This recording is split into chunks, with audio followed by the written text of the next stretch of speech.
आज के प्रशिक्षण सत्र में हम एक बहुत ही महत्वपूर्ण बिंदु पर विचार करेंगे और यह है प्रथम सूचना रिपोर्ट। एफआईआर कैसे दर्ज की जाए। मेरे पास बहुत सी शिकायतें आती हैं कि हमारी एफआईआर थाने पर नहीं लिखी जा रही, तो इसके लिए जो विधि के प्रावधान है उनके संबंध में आपको बताऊंगा। सबसे पहले इसमें जो चैप्टर 12 है, अध्याय 12 दंड प्रक्रिया संहिता का, सीआरपीसी का, उसकी जो धारा 154 है वो बहुत ही महत्वपूर्ण है। उसमें दिया गया है कि अगर किसी भी संज्ञेय अपराध की सूचना थाने पर इतला दी जाती है तो officer in-charge of the police station यानी कि एसएचओ या प्रभारी निरीक्षक जो इंचार्ज है उसका दायित्व है कि वह एफआईआर को दर्ज करेगा। यदि वो ओरली भी दी जाती है यानी कि मौखिक रूप से दी जाती है तो उसको रिड्यूस करेंगे राइटिंग में, लिखित में उसको कराएंगे और उसके बाद पढ़कर सुनाया जाएगा कि एफआईआर में क्या लिखा गया, उसका कंटेंट क्या है। तो इस प्रकार से एफआईआर लिखने का दायित्व एसएचओ का है।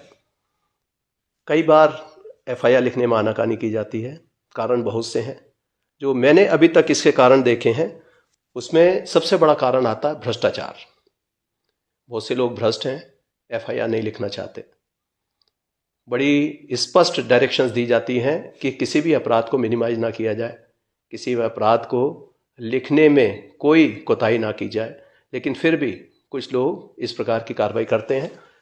तो उसके लिए भी अब प्रावधान बहुत ही स्ट्रिंजेंट बना दिए गए हैं। इसके बारे में मैं आपको बताऊंगा कि ऐसी स्थिति में आप क्या करें। उसके कारण कई हैं कि जिसमें एफआईआर लिखने में मना करने में, एक मैंने बताया भ्रष्टाचार, दूसरा कई बार हो सकता है कि मल्टीपल डायरेक्शंस हो। कई बार कोई पॉलिटिकल बॉसेस से या किसी इस तरह के हमारे जो वरिष्ठ अधिकारी हैं उनसे कुछ क्लियर डायरेक्शन अगर नहीं मिल पा रही है तब भी एफआईआर में डिले हो जाता है। कई बार कुछ घटनाओं को बढ़ा चढ़ाकर या झूठ बोलकर लिखाया जाता है जिसका एसएचओ को पहले से ही मालूम है, तो उसमें भी वो कई बार डिले करते हैं। लेकिन ऐसे सभी मामलों में आप क्या करें।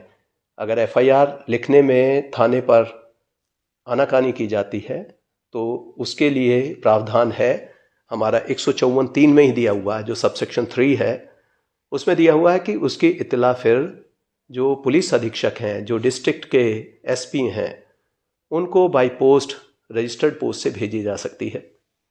और ऐसी कंडीशन में अगर उसमें संज्ञेय अपराध बनता है तो पुलिस अधीक्षक इसको स्वयं रजिस्टर कराकर उसकी खुद ही इन्वेस्टिगेशन भी कर सकते हैं और अपने किसी भी सबऑर्डिनेट पुलिस अधिकारी को इन्वेस्टिगेशन के लिए सौंप सकते हैं।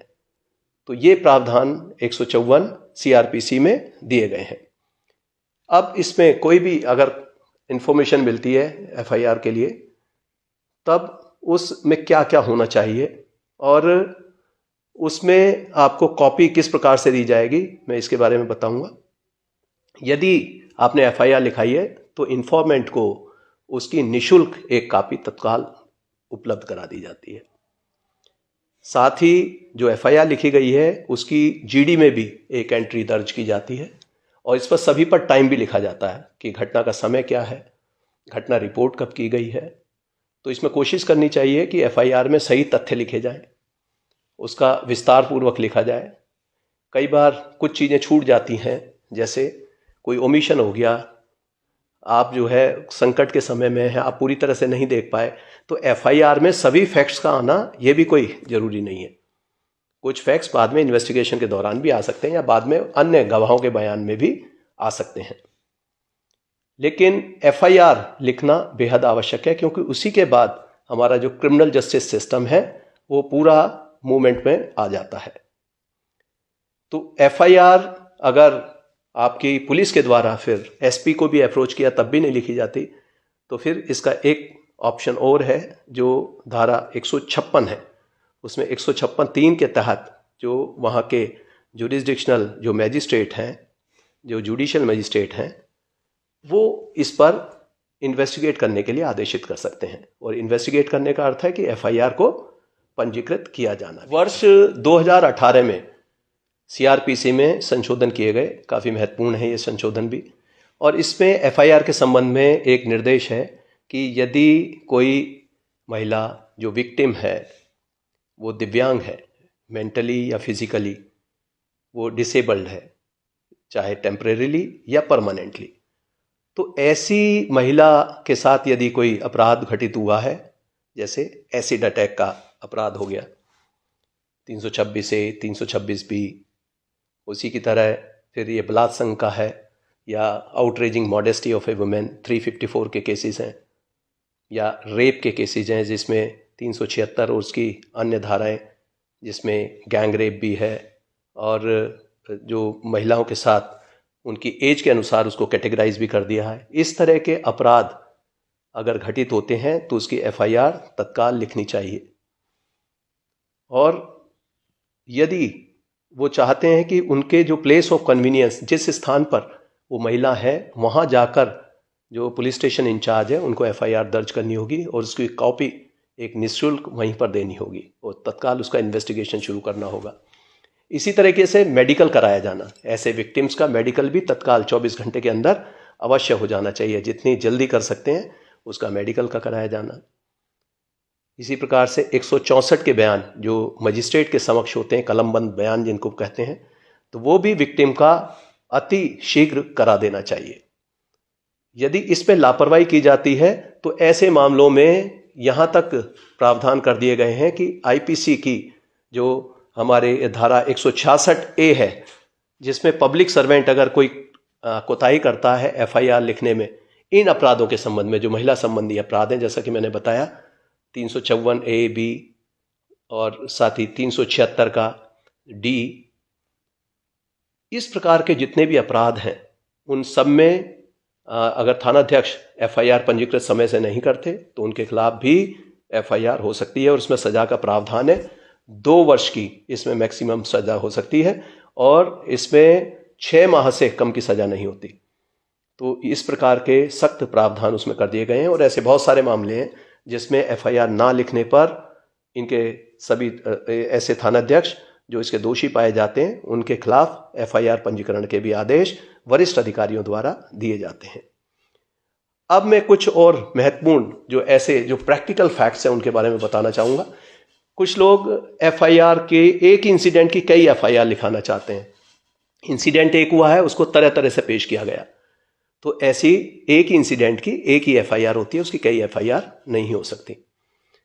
कुछ लोग क्रॉस एफआईआर लिखने में, एक पक्ष ने कुछ एफआईआर दी है, दूसरे पक्ष ने दूसरी एफआईआर दी है, तो ये भी इस प्रकार की एफआईआर 2 पक्षों की दर्ज करने में कोई हर्जाना नहीं है, वो कर लेनी चाहिए। फिर कई बार ऐसे मामले हमारे सामने आते हैं कि इंसिडेंट कई हुए हैं लेकिन उसकी एफआईआर एक लिख दी गई, तो इसके लिए भी प्रावधान है कि हर इंसिडेंट का अलग अलग एफआईआर लिखा जाना आवश्यक है। जैसे मोटर वाहन के चोरी के बहुत सारे मामले ऐसे होते हैं, अपराध को छुपाने की दृष्टि से, संख्या कम करने की दृष्टि से एक ऐसा ही वाकया मैंने देखा कि उसमें लूट के मामले में या चोरी के मामले में जिसमें वाहन चले जाते हैं, क्योंकि वाहनों की संख्या बढ़ रही है, इस प्रकार के अपराध भी बढ़ते जाते हैं, तो थानाध्यक्ष की कोशिश होती है कि जब कई घटनाएं एक साथ हो जाएं तो उनकी एक एफआईआर बना के लिख देते हैं। मैंने एक एफआईआर देखी, उसमें लिखते हैं कि आज ये सूचना प्राप्त हुई कि यहाँ सोम प्लाजा के सामने एक मैंने अपनी बाइक खड़ी की थी, उसके बाद वहाँ बाइक जब मैं बाहर आया प्लाजा से तो उसके बाद देखा मेरी बाइक नहीं थी, चोरी हो गई है, मेरी एफआईआर पंजीकृत कर ली जाए। मैंने वहाँ जब मौके पर सोम प्लाजा के आसपास कर्मचारियों से बात की तो उन्होंने कहा कि यहाँ पहले भी कई घटनाएं हो चुकी हैं, यहाँ 6 मोटरसाइकिल या इस तरह की चोरियां पहले भी हो चुकी हैं, तो लगता है कि यहाँ अक्सर चोरी होती रहती हैं और 7 गाड़ियां यहाँ से चोरी कर ली गई हैं, तो एक एफआईआर में इस तरह लिख दिया गया। तो ये गलत है, जब घटना हुई है तभी एफआईआर होनी चाहिए। तो इस तरह की कई बार लोग टेक्निकल आधार पर उसको एक एफआईआर में रिड्यूस करने की कोशिश करते हैं, अपराध कम दिखाने के लिए। इसी प्रकार का एक वाक्य मुझे याद है कि जब मैं एएसपी था तब एक टेस्ट एफआईआर के लिए मैं एक बिजनौर के एक थाने पर डीआईजी रेंज महोदय ने मुझे भेजा, तो मैं वहाँ मौके पर गया एक आम आदमी की तरह। वहाँ एफआईआर लिखाने के लिए जब कोशिश की तो पहले कहा उन्होंने कि अभी हम 2 व्यक्ति थे जो वहाँ पर गए थे, तो उन्होंने कहा कि आप लिखिए क्या इंसिडेंट हुआ। तो मैंने अपने एक साथी को थाने पर छोड़ दिया कि आप इंसिडेंट लिखाइए इसमें, और उन्होंने कहा कि आप चलिए, जो घटना हुई है घटना स्थल हमें दिखाइए। उन्होंने गाड़ी में बिठा लिया मुझे पीछे, और फिर हम घटना स्थल पर गए। तो मैंने उन्हें वहाँ जाकर बताया कि इस तरह से यहाँ घटना हुई थी। तो थाना अध्यक्ष और बाकी जो हमारे जवान थे वो काफ़ी मुझसे पूछताछ करते रहे कि आप कहाँ से आए हैं। तो मैंने एक ऐसी स्टोरी बना दी थी, एक काल्पनिक सी कहानी बनाकर उनको सुना दी। तो उन्होंने कहा यहाँ कभी होती तो है नहीं चोरी।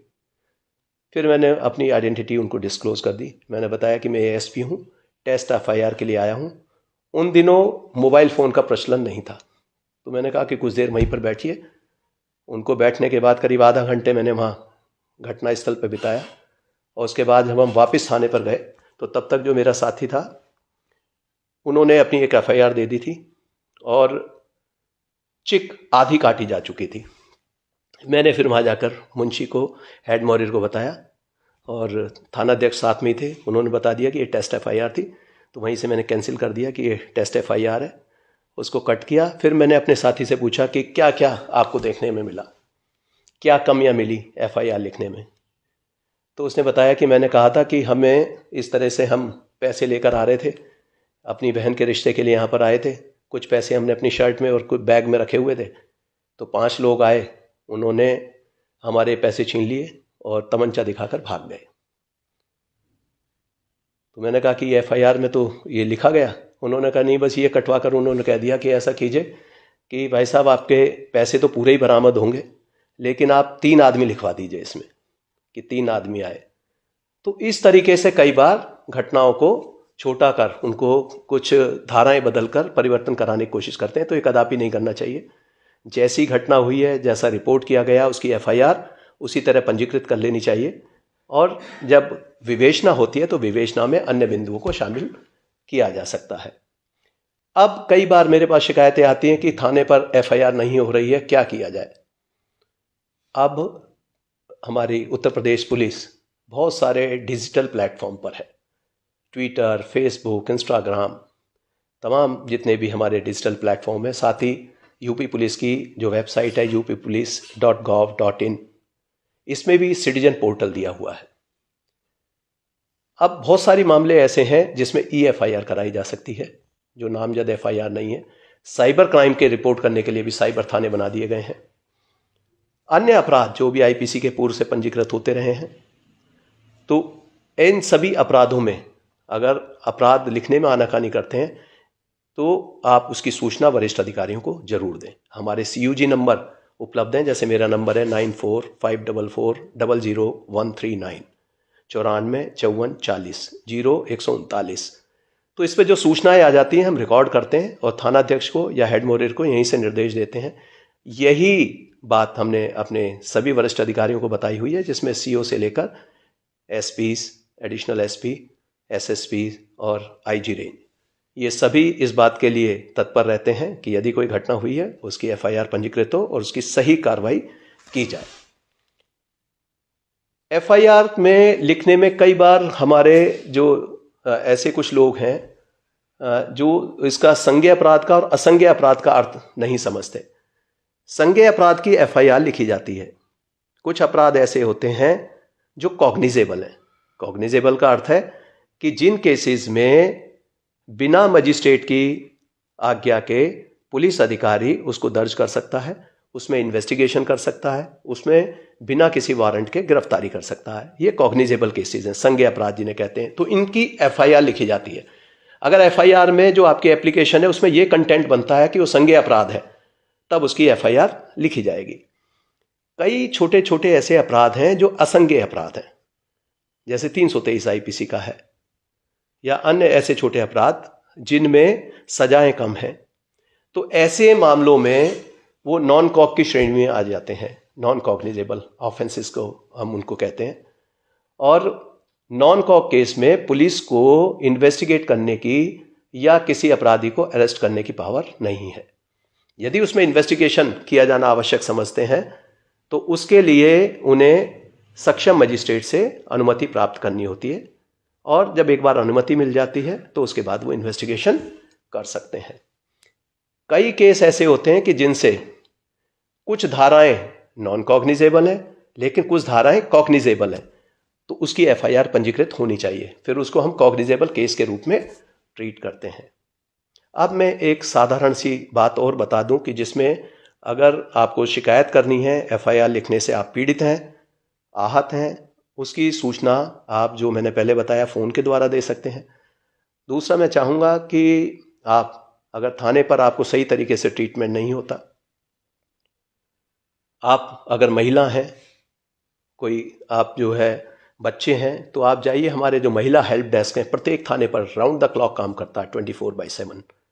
वहाँ जाइए, एफआईआर के लिए अपनी बात बताइए, वहाँ पूरी रिकॉर्डिंग होती है और आपको स्टेशनरी भी मिलेगी और वहाँ आप अपनी एफआईआर पंजीकृत करा सकते हैं। हमने सभी ऐसे जो हेल्प डेस्क चलाने वाले हमारे पुलिसकर्मी हैं उनको ट्रेन किया है कि वो उनको सॉफ्ट स्किल सिखाई हैं, वो आपकी बात गंभीरता से सुनेंगे और आपकी एफआईआर पंजीकृत कराएंगे। CCTNS जो हमारा सॉफ्टवेयर चलता है जिस पर एफआईआर लिखी जाती है, उसमें आपको कंप्यूटराइज्ड लिखी हुई एफआईआर मिलेगी। कुछ लोग जैसे एप्लीकेशन दी उसको रिसीव करके दे दिया, कुछ रिसीव भी नहीं करते, तो उसमें शिकायतें आती हैं। आपको पता होना चाहिए एफआईआर जब पंजीकरण हो जाएगा तो आपको उसकी कंप्यूटराइज प्रिंटेड एक कॉपी निःशुल्क दी जाएगी। ये इन्फॉर्मेंट को उसमें देने का और उनको ये कॉपी प्राप्त करने का पूरा अधिकार है।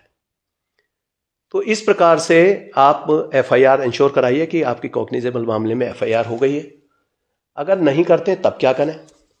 ऐसे मामले में मैंने बताया हेल्प डेस्क पर जाकर आप सहायता ले सकते हैं, वरिष्ठ अधिकारी से मिल सकते हैं, वहीं से आप फ़ोन कर सकते हैं। एक तरीका और है कि आप जब भी एप्लीकेशन अगर घर से लिख कर ले जा रहे हैं तो डुप्लीकेट में लिख कर लेकर जाइए, और अगर थाने पर आनाकानी करते हैं, आप थाने के बाहर निकल कर जहाँ थाने का बोर्ड लगा है वहीं से आप एक वीडियो शूट कर सकते हैं, फ़ोटो ले सकते हैं ये दिखाने के लिए कि आप थाने पर गए थे, और हमें कंप्लेंट के साथ अगर भेज देंगे तो उसमें ऐसे अधिकारी कर्मचारी जिन्होंने ये लोप किया है उनके खिलाफ कार्रवाई होगी। सोशल मीडिया पर भी आप शिकायत दर्ज करा सकते हैं। वो शिकायतें हमारे जो सोशल मीडिया सेल्स हैं हर एक जनपद में, रेंज में, जोन में और हेडक्वार्टर में, ये लगातार मॉनिटरिंग की जाती है। पब्लिक सेटिस्फेक्शन के लिए हम ये इंश्योर करते हैं कि कोई भी शिकायत आती है उसका संज्ञान लिया जाए और उस पर कार्रवाई की जाए। तो जितनी बातें मैंने ये CRPC के प्रावधान के बारे में बताई है और जो प्रोसीजर बताया है, अगर आप इसको फॉलो करेंगे तो मुझे पूरी आशा है कि आपकी एफआईआर अवश्य लिखी जाएगी। और ये आप समझ लें कि हमारे जो इंस्ट्रक्शंस हैं बड़े स्पष्ट हैं कि किसी भी अपराध को मिनिमाइज ना किया जाए, क्राइम वर्किंग ना की जाए, डाटा ना छुपाया जाए और ट्रांसपेरेंट वर्किंग रखी जाए। तो मुझे पूरी आशा है कि सभी बिल्कुल सही अपराध रिपोर्ट करेंगे, उसके कंटेंट भी सही होंगे, कोई बढ़ा चढ़ा कर या किसी को फर्जी फंसाने के उद्देश्य से एफआईआर नहीं कराएंगे। यदि आपको कोई असुविधा होती है कहीं या हमारे कर्मचारी सहयोग नहीं करते तो ऐसे में इसकी सूचना वरिष्ठ अधिकारियों को अवश्य दें। मेरी आप सबको शुभकामनाएं। जय हिंद।